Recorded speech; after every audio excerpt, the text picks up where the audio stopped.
Soal SIMA UI 2019 kode 914, 924, 934, 944, 954, dan 965. Di antara larutan berikut 0,1 m NaNO3, 0,2 m glukosa, 0,1 m CaCl2.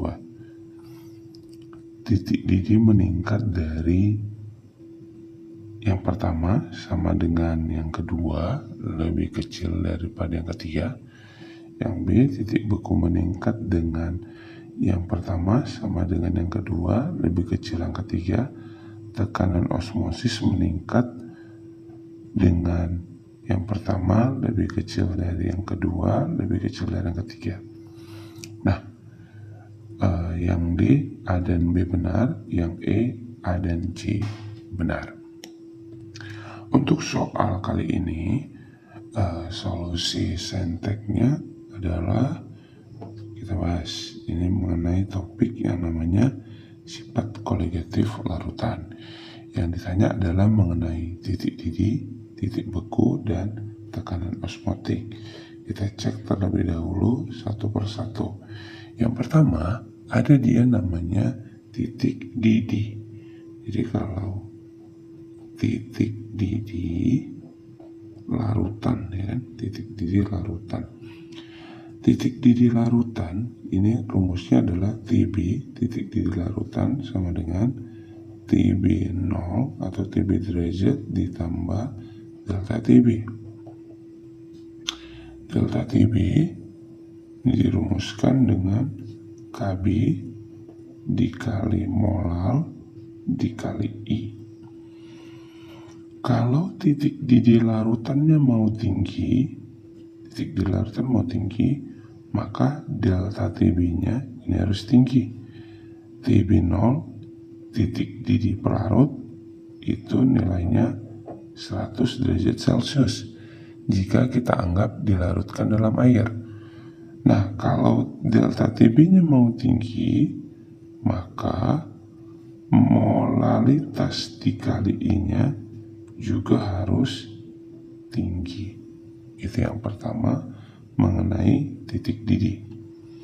Yang berikutnya adalah titik beku. Kalau titik beku ini adalah TF, titik beku larutan. TF itu dirumuskan dengan TF sama dengan TF derajat dikurang delta TF. Nah, delta TF ini dirumuskan dengan KF dikali M dikali I. Berarti KF dikali M dikali I.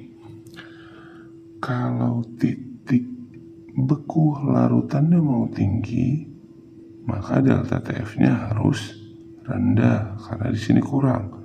TF 0 atau TF derajat itu sebesar 0 derajat Celcius jika kita anggap pelarutnya adalah air. Berarti di sini delta TF-nya rendah, maka M dikali I-nya juga harus rendah. Itu untuk titik beku. Yang ketiga, ada dia namanya tekanan osmosis. Berarti tekanan osmosis atau V. Ya, tekanan osmosis atau V. Tekanan osmosis itu dirumuskan dengan V sama dengan M dikali R dikali T dikali I.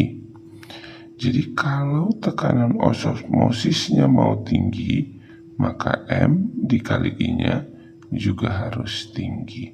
Karena R dengan T ini ketetapan. R itu nilainya 0,082. Kalau T itu suhunya, karena di sini dia nggak digunakan suhunya, berarti kita anggap sama, gitu ya. Nah, maka dari sini kita cek dulu satu persatu. Yang pertama, ada dia namanya NaNO3. Maka molalitasnya itu nilainya adalah 0,1 m. Berarti sini 0,1 dikali I-nya. I itu berarti ionisasi. Faktor Van Hoff ya. Jadi kalau faktor Van Hoff ini boleh sama dengan ionisasinya, jumlah ionnya, karena di sini nggak ada nilai alfanya. Jadi kalau NaNO3 ini ionisasi, itu menjadi Na pos tambah NO3 min. 1 tambah 1, 2. Berarti di sini I-nya 2. 0,1 kali 2, 0,2. I yang kedua, glukosa 0,2 M. I-nya karena dia glukosa dilarutkan dalam air, dia tidak menjadi ion karena merupakan non-elektrolit, maka I-nya 1.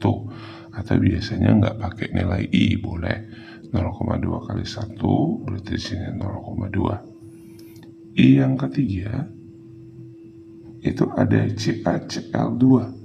Jadi kalau CaCl2 M-nya 0,1, I-nya kalau kita ionisasi Ca2 pos tambah 2 Cl min. Ini jumlahnya 1 tambah 2 berarti 3. 0,1 dikali 3 sama dengan 0,3. Kita cek mengenai yang namanya titik didih. Jika titik didih mau besar, maka M kali I-nya juga besar. Berarti di sini yang menunjukkan besar. Oh kita sesuaikan aja ya, tanda lebih kecil ini ya.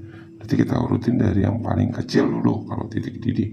Kalau titik didih yang paling kecil adalah M dikali I-nya juga kecil. Berarti ini sama.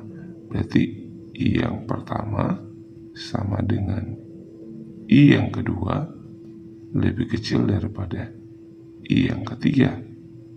Oke. Berikutnya adalah titik beku. Kalau dia titik beku mau besar, maka M kali I-nya yang kecil. Berarti jika mau yang kecil, maka M kali I-nya yang besar. Kita cari yang besar. Nah, yang besar I yang ketiga. Berarti di sini I yang ketiga itu lebih kecil daripada I yang pertama sama dengan I yang kedua. Berikutnya, untuk yang namanya tekanan osmosis. Kalau tekanan osmosis mau besar, berarti M dikali I-nya juga besar. Berarti kalau mau kecil, maka M kali I-nya juga kecil. Kita cari yang kecil. Nah, I yang ke-1 sama dengan I yang kedua lebih kecil daripada I yang ketiga. Kita cek. Titik didih meningkat dengan I1 sama dengan I2 lebih kecil dari I3. Oke, benar ya. Titik beku meningkat I1 sama dengan I2 lebih kecil dari I3. Salah ya? Kebalik, itu salah. Tekanan osmosis I1 lebih kecil daripada Oke, salah juga. Maka jawabannya adalah yang